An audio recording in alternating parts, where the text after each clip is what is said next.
BTech के बाद coding side career देखें तो बहुत सारे हैं। कई अलग अलग जॉब प्रोफाइल्स है जिसमें different type of programming languages का यूज होता है। अब बीटेक फर्स्ट ईयर से ही आप अपने लिए कैसे डिसाइड करेंगे कि इन सभी कोडिंग लैंग्वेजेस में से कौन सी लैंग्वेजेस आपको सीखनी चाहिए। सॉफ्टवेयर फील्ड के जो अलग अलग डोमेन्स हैं उनमें से कौन सा डोमेन आपके लिए बेस्ट रहेगा, किसमें ज्यादा सैलरी पैकेजेस हैं। तो अगर आप सभी के क्वेश्चंस हैं तो बीटेक फंडास बाय संस्टोन का आज का ये वीडियो आप सभी के लिए एकदम डाउट क्लियरिंग होने वाला है, क्योंकि आज हम डिटेल में समझने वाले हैं top 3 software domains for BTech CSE students.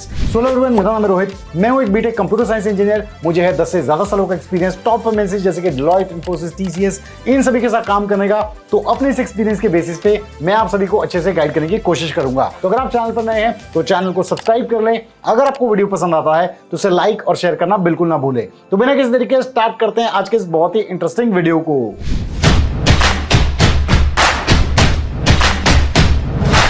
तो स्टूडेंट्स, बीटेक फंडास बाय संस्टोन के अपने एक पुराने वीडियो में हमने आप सभी के साथ डिस्कस किया था कि बीटेक कंप्यूटर साइंस स्टूडेंट्स का उनके एकेडमिक्स में क्या कोडिंग रोड मैप होना चाहिए। आई होप आप सभी ने ये वीडियो देखा होगा। लेकिन अब ये कंफ्यूजन बनता है स्टूडेंट्स का कि डिफरेंट कोडिंग डोमेन्स में से आखिर किस डोमेन को चूज किया जाए। तो बीटेक सीएसई कोर्स में आपको डिफरेंट कोडिंग डोमेन से रिलेटेड चीजें पढ़ाई जाएंगी, प्रोग्रामिंग लैंग्वेजेस होंगी। तो आपको यहाँ पे चूज करना होगा कि किस डोमेन में आप करियर बनाना चाहते हैं, ताकि आप अपने इंटरेस्ट के हिसाब से उस डोमेन से रिलेटेड प्रोग्रामिंग लैंग्वेजेस को सीखना शुरू कर दें। तो टॉप 3 कोडिंग डोमेन्स हैं जिनके बारे में आगे हम डिस्कस करने वाले हैं, जो आपके बीटेक के कोर्स में आएंगे। तो आपको चेक करना है कि किस में आपका इंटरेस्ट है, तो उसके हिसाब से आप चीजें सीखना शुरू कर सकते हैं। तो बीटेक सीएसई स्टूडेंट्स के लिए सबसे पहला और पॉपुलर सॉफ्टवेयर डोमेन है वेब डेवलपमेंट। यहाँ पे मैं आपको बताना चाहूंगा कि वेब डेवलपमेंट में आप सीखते हो किसी वेबसाइट को डिजाइन करना, बिल्ड करना और उसे मेंटेन करना।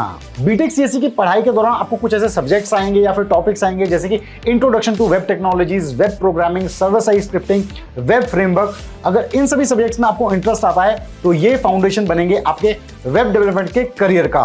और वेब डेवलपमेंट की अगर हम बात करें तो ये डिवाइडेड है 2 कैटेगरीज में। एक होती है फ्रंट एंड डेवलपमेंट और दूसरी होती है बैक एंड डेवलपमेंट।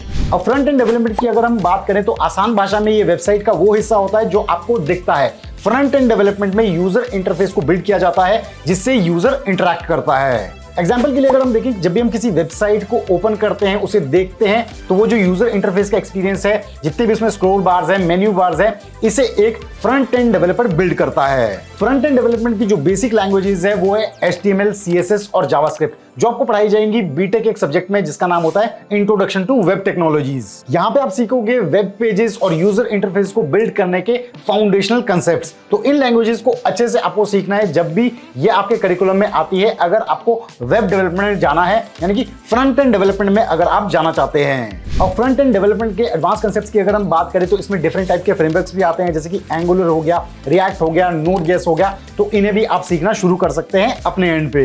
अब बैक एंड डेवलपमेंट की अगर हम बात करें तो ये वेबसाइट का वो हिस्सा जो आपको दिखाई नहीं देता है, जहां पे सारा लॉजिक बनाया गया है। तो एक बैक एंड डेवलपर सारे जो बैकग्राउंड प्रोसेस है उसके लिए रिस्पॉन्सिबल होता है कि उसे कैसे मैनेज किया जाए, उसे कैसे प्रोग्राम किया जाए, कैसे वहां पे लॉजिक्स होंगे, कैसे वहां पे डेटाबेस कनेक्शंस होंगे, ताकि जो वेबसाइट है वो स्मूथली रन कर पाए। ये काम होता है एक बैकएंड डेवलपर का। तो बैकएंड डेवलपमेंट से रिलेटेड जो इंपॉर्टेंट लैंग्वेजेस आपको सीखनी चाहिए वो है जैसे कि जावा, पाइथन, PHP, C#, इसके अलावा रूबी, नोड.js, इनकी नॉलेज आपको होनी चाहिए। ये जो वेब डेवलपमेंट के कंसेप्ट्स है ये आपको आएंगे सर्वर साइड स्क्रिप्टिंग, ये जो टॉपिक है जब ये आपके बीटेक सीएसई में कवर किया जाएगा। तो यहाँ पे खास ख्याल रखना है आपको इन चीजों का, अगर आप बैकएंड डेवलपमेंट में जाना चाहते हैं। और वेब डेवलपमेंट में आज की डेट में हम एक बहुत ही पॉपुलर प्रोफाइल देखते हैं फुल स्टैक डेवलपर्स का। तो फुल स्टैक डेवलपर्स वो डेवलपर्स होते हैं जिनको फ्रंट एंड टेक्नोलॉजीज और बैक एंड टेक्नोलॉजीज दोनों की ही नॉलेज होती है। तो आप फुल स्टैक डेवलपर भी बन सकते हैं अगर आप इन सभी लैंग्वेजेस में एक्सपर्ट बन जाते हैं। तो वेब डेवलपमेंट में जॉब प्रोफाइल्स और सैलरी पैकेजेस की अगर हम बात करें तो फ्रंट एंड डेवलपर में जो एवरेज पैकेज है वो 4 से 7 लाख रुपए के करीब है। बैक एंड डेवलपर में भी इतना ही है, लेकिन अगर आप फुल स्टैक डेवलपर्स बनते हो तो 5 से 8 लाख रुपए यहाँ पे एवरेज पैकेज है। हाईएस्ट पैकेजेस तो 15 से 20 लाख तक जा सकते हैं। अब बात करते हैं सेकंड पॉपुलर सॉफ्टवेयर डोमेन की फॉर बीटेक सीएसई स्टूडेंट्स। तो यहाँ पे पिक्चर में आता है एप्लीकेशन डेवलपमेंट। तो जो भी एप्लीकेशंस आप अपने डेस्कटॉप, मोबाइल फोन्स, टैबलेट्स में यूज करते हैं, इन्हें बिल्ड करते हैं एप्लीकेशन डेवलपर्स कोडिंग की हेल्प से। अब एप्लीकेशन डेवलपमेंट की अगर हम बात करें तो ये भी डिवाइडेड है 2 कैटेगरीज में। पहली कैटेगरी है डेस्कटॉप एप्लीकेशन डेवलपमेंट और दूसरी है मोबाइल एप्लीकेशन डेवलपमेंट। तो सबसे पहले बात करते हैं डेस्कटॉप एप्लीकेशन डेवलपमेंट की। अपने लैपटॉप्स पे, अपने डेस्कटॉप्स पे जो भी एप्लीकेशंस आप यूज कर रहे हैं, जैसे कि टेक्स्ट एडिटर्स हो गए, एडोबी की एप्लीकेशंस होगी, MS ऑफिस हो गया, तो ये जो एप्लीकेशंस है इन्हें जो बनाते हैं उन्हें कहा जाता है डेस्कटॉप एप्लीकेशन डेवलपर्स। तो डेस्कटॉप एप्लीकेशन डेवलपमेंट के लिए जो इंपॉर्टेंट लैंग्वेजेस आपको आनी चाहिए वो है C++, जावा, C# और इसके अलावा पाइथन। ये आपको ज्यादातर बीटेक के करिकुलम में पढ़ाई जाती है। इनमें इंपॉर्टेंट सब्जेक्ट जिसमें आती हैं वो है जैसे कि introduction to programming, object oriented programming यानी कि ऊप्स के आपके कॉन्सेप्ट्स, इसके अलावा advance programming with C++, Java programming, web programming with Java, ऐसे सब्जेक्ट्स में ये जो लैंग्वेजेस है ये आपको कवर की जाएंगी। तो अगर आप डेस्कटॉप एप्लीकेशन डेवलपमेंट साइड जाना चाहते हैं तो इन सब्जेक्ट्स पे फोकस करें अपने बीटेक सीएससी के करिकुलम के दौरान। अब सेकंड कैटेगरी की अगर हम बात करें मोबाइल एप्लीकेशन डेवलपमेंट, यानी कि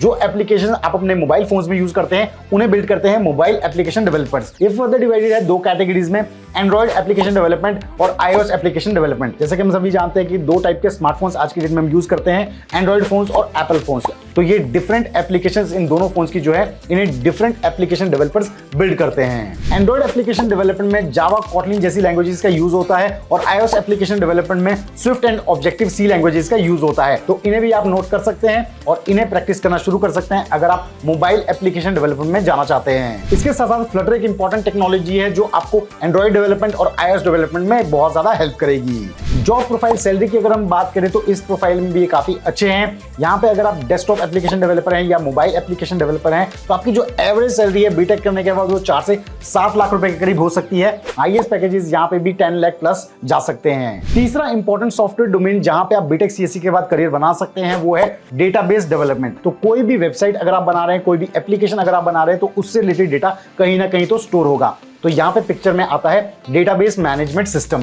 तो यहाँ पे हम सीखते हैं कि लार्ज अमाउंट ऑफ डेटा को कैसे स्ट्रक्चरली स्टोर किया जाता है, उसे कैसे एक्सेस किया जाता है, क्वेरी किया जाता है, मैनेज किया जाता है, मैनिपुलेट किया जाता है। ये सभी चीजें हम डेटाबेस मैनेजमेंट सिस्टम में सीखते हैं। इसलिए जब भी आपको बीटेक सीएससी की पढ़ाई में RDBMS, DBMS, डेटा वेयरहाउसिंग जैसे सब्जेक्ट्स या टॉपिक्स आएंगे तो उन पे आपको खास ख्याल रखना है, उनको अच्छे से सीखना है, क्योंकि ये आपकी फाउंडेशन बनेंगे डेटाबेस करियर में जाने के लिए। अब डेटाबेस डोमेन में डिफरेंट जॉब प्रोफाइल्स होते हैं जैसे कि डेटाबेस डेवलपर्स, डेटाबेस एडमिनिस्ट्रेटर्स। इनके जो इंपॉर्टेंट काम होते हैं वो होते हैं जैसे कि डेटाबेस को डिजाइन करना, उसे मॉडल करना, क्वेरी ऑप्टिमाइजेशन करना, परफॉर्मेंस ट्यूनिंग करना, इसके अलावा integrity and security, ETL processes जिन्हें हम एक्सट्रैक्ट, ट्रांसफॉर्म, लोड कहते हैं, ये सभी चीजें करना। तो अगर आप इस साइड जाना चाहते हैं तो इन सभी प्रोसेसेस को सीखने की कोशिश करें, इन सभी टेक्नोलॉजीज में अपना इंटरेस्ट बढ़ाएं। तो डेटाबेस डोमेन में करियर बनाने के लिए आपको डिफरेंट डेटाबेस की नॉलेजेस होनी चाहिए जैसे कि ओरेकल डेटाबेस, इसके अलावा Microsoft SQL server, SQL language आपको आनी चाहिए, MySQL लैंग्वेज आनी चाहिए। इनमें आपको एक्सपर्ट बनना होगा। इसके अलावा NoSQL डेटाबेसेस भी हैं जैसे कि MongoDB हो गया, कैसेंड्रा हो गया, रेडिस हो गया।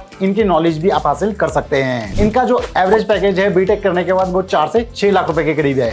हाईएस्ट पैकेजेस यहाँ पे भी 12 से 15 लाख तक जा सकते हैं। तो स्टूडेंट्स, आई होप आज का ये जो वीडियो है ये आपको काफी ज्यादा हेल्प करने वाला है अपने सॉफ्टवेयर डोमेन को चूज करने में। और अगर आपने एक बार डोमेन चूज कर लिया तो आप उससे रिस्पेक्टिव जो प्रोग्रामिंग लैंग्वेजेस है जो आपको सीखनी है आप उसके लिए अलाइन हो पाएंगे। तो अगर आपको आज का ये वीडियो इंफॉर्मेटिव लगा है तो जरूर इस वीडियो को लाइक करें, शेयर करें और चैनल को सब्सक्राइब करना बिल्कुल ना भूलें। तो बीटेक फंडामेंटल्स संस्टोन पे जल्द हम लेके आएंगे एक और ऐसा ही डाउट क्लियरिंग वीडियो। तब तक आप सभी अपना ध्यान रखें। Stay tuned, stay safe and believe in you.